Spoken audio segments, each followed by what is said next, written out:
Kenneth Roth, who is a visiting professor with Princeton School for Public and International Affairs. You're also a former executive director of Human Rights Watch. You're joining us from New York today. Thank you for your time. Look, we wanted your perspective on what's happening right now in the occupied West Bank. There have been near daily raids by Israel in the West Bank since October 7th, but this is on an altogether different scale.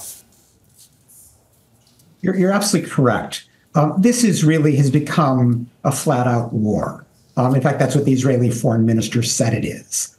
And even though there is, extensive combat between Israeli forces and the militants in the Jenin refugee camp, that doesn't mean there are no rules. The Geneva Conventions still apply. And one of the basic rules is that Israel has to allow access to humanitarian aid.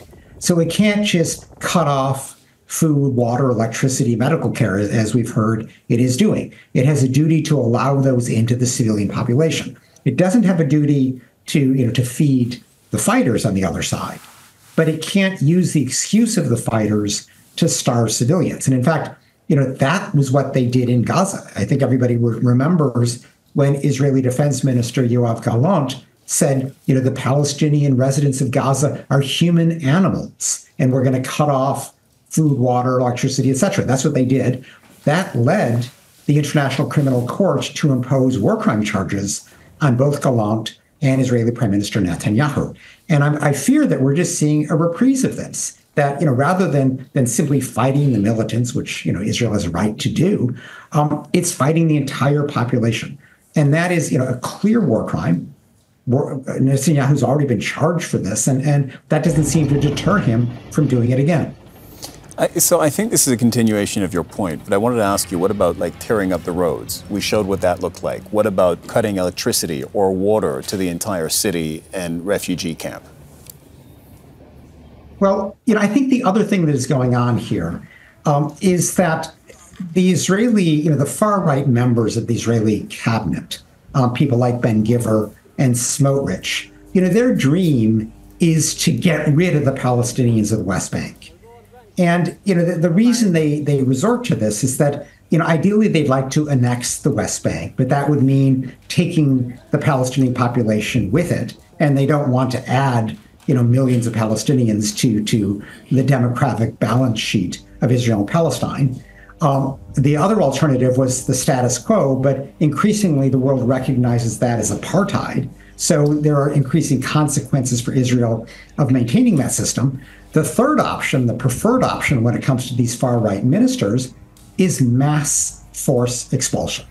And so if you start off with the areas where the militants are strongest and simply destroy the town, make it impossible to live there, that begins a process which I fear could be continued. So, we have to keep in mind the ultimate political goal here, at least of the far-right members of Netanyahu's cabinet. And it's important to stop it now, to stop it before it gets out of hand. Look, you're talking about mass forced expulsion. You also said earlier that Israel is starting to do here what it's done in Gaza.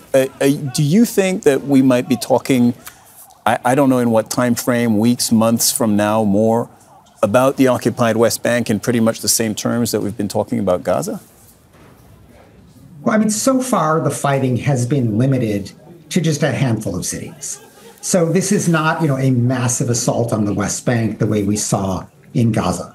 So, I think we don't know yet. But the reason I'm worried is because, this is the dream of the far-right members of the Israeli government. And so, I think what we have to look for is this, assault on basic rights, this ripping up the Geneva Conventions when it comes to the Jenin refugee camp, is that just the beginning of a new episode where increasingly, piece by piece, the West Bank begins to look like Gaza. And the only way to stop that is through intense international pressure, particularly from Joe Biden, who keeps saying, don't do this, but doesn't add any consequences to those admonitions. And so Netanyahu ignores him. Well, one assumes that whatever Joe Biden hasn't been able to do, and I think it's fair to say he hasn't been able to do much or hasn't been willing to do much between October and now, whatever he hasn't done until now, he's probably not going to do between now and November. Or perhaps you think that's wrong.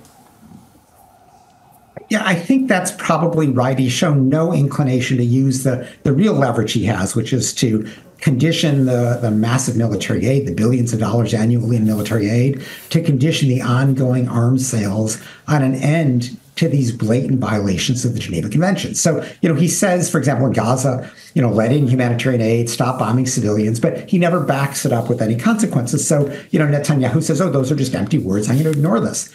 I don't see Biden changing this. Now, Kamala Harris, I think while she's still vice president, also isn't going to change very much. If she's elected, we might see a somewhat tougher approach. But, I think she's really just trying to decide what to do and has not really come up with a definitive policy yet. And of course, if Trump is elected, it's just green light for whatever Netanyahu wants to do. That's the way Trump governed last time around. That's how we would govern this time around. What about sanctions? Do you see a role or do you see any effectiveness of sanctions? Because one of the many differences between Gaza and the occupied West Bank is that Western powers have put sanctions on settlers who have attacked Palestinians in the West Bank.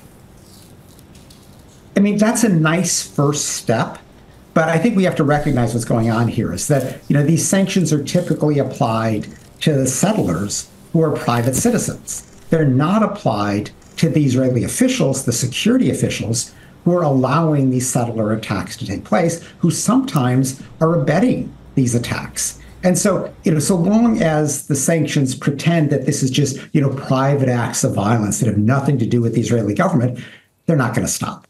The sanctions have to start going up the ladder to the senior Israeli officials who are encouraging this kind of settler violence. All right. Kenneth Roth, former executive director of Human Rights Watch and visiting professor at the Princeton School for Public and International Affairs. Thank you very much. Thank you. Make sure to subscribe to our channel to get the latest news from Al Jazeera.